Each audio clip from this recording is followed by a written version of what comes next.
ወይኔ ደቡብ መሆኔ አሁን ነው ለኔ ትዝ ያለኝ።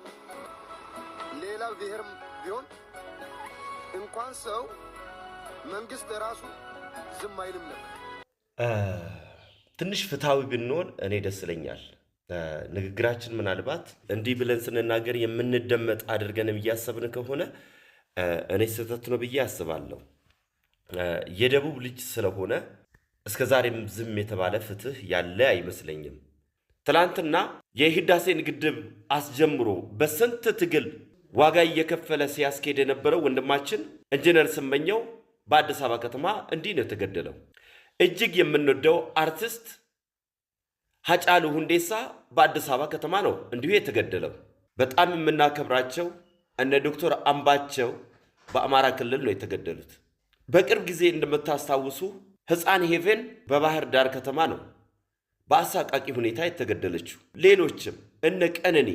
በሀገሪቱ ደረጃ ብዙ ወገኖቻችን ፍትህ በሌለው ሁኔታ እርምጃ ባልተወሰደበት ትክክለኛ ገዳዮችን ባልታወቀበት ታውቆም ስነ ስርዓቱ ህጋዊ የሆነ እርምጃ ባልተወሰደበት ሁኔታ ተገለውብናል።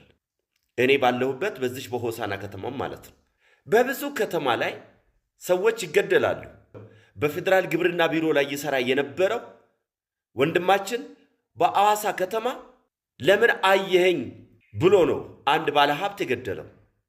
የሰው ልጅ እንደ ሰው ልጅነቱ መከበር ሲገባ ሳይከበር ከመቅረት አሊያም መንግስት የሚሰጣቸውን የሰዎችን ፍትህ እንድትጠበቅ የሚያስተላልፋቸውን መልእክቶችን በስነ ስርዓቱ የሚሰማ ከፌደራል ጀምሮ ትክክለኛ የሆነ ፍትህ በየክልሉ ስለሌለ ሊሆን ይችላል። ስፔሻሊ በአዲስ አበባ ከተማ ማለት ነው።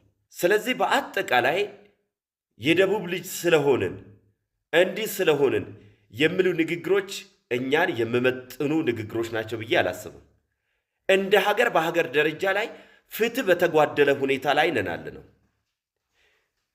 መንግስት አማራ ክልል ላይ የሚያደርጋቸው ጦርነቶችን ቀንሶ በውስጥ ንጹህ የሆኑ ሰዎችን በብር እየተገዙ ሀብት ወጥሯቸው ምስኪን ሰዎችን ነፍስ የሚያጠፉ ሰዎችን ልቆጣጠር አፈሙዙን ወደ የክልሉ አዙሮ ፍትህን በስነ ስርዓቱ ሊያስጠብቅ ይገባል። የኢትዮጵያ ዜጎች አብዛኞቹ በግፍ እየተገደሉ ይገኛሉ። ስላልወጣ እንጂ የእያንዳንዱን ቤት ጉድ እያንዳንዱ ቤት ይቁጠረው። እንደ አጠቃላይ እንደ ሀገሪቱ አማራ ውስጥ ሳይባል ኦሮሞ ሳይባል ትግራዊ ሳይባል በማዕከላዊ ኢትዮጵያ ደቡብ ኢትዮጵያ ሳይባል በሁሉም በኢትዮጵያ ዜጎቻችን ዘንድ የሰዎች አለግባብ የሆነ ሞት አለ። ሰው ታሞ ሊሞት ይችላል። ሰው በድንገተኛ አደጋ ሊሞት ይችላል። ሰው በራሱ እጅ ራሱን ሊያጠፋ ይችላል። ግን ሊኖር የሚፍጨረጨር ቤተሰቡን ሊረዳ የሚፍጨረጨር ሰው በግፈኞች እየተገደለ ነው። የህግ እርምጃ ሊከር ይገባል፣ ሊጠብቅ ይገባል።